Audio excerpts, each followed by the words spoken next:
This is one of my least favorite arguments that anyone makes because it just shows that they don't have an understanding of ancient history.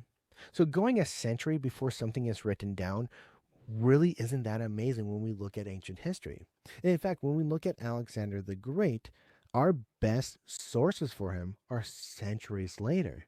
Now, that doesn't mean that he didn't exist because we have other ways to show that he existed. We have stuff from his time period showing, that he existed, some aspects of him. But what it does tell us is that we can go centuries without actually getting solid sources. And without those sources, without these sources that are centuries later for Alexander the Great, we'd know almost nothing about him. So, why isn't this a problem? Well, in the case of Alexander the Great, we do see that they're actually using other sources. They're using sources that we don't have anymore that have been lost.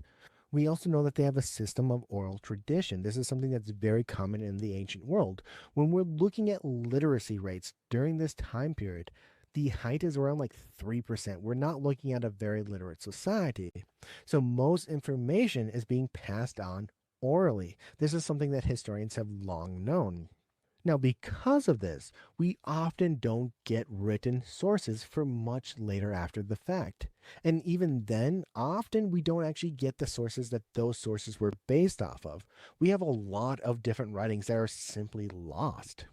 So when we look at that Jesus story, even if we assume that it's 100 years after the fact that we have these gospels appearing, that doesn't really show us much. That doesn't say a lot.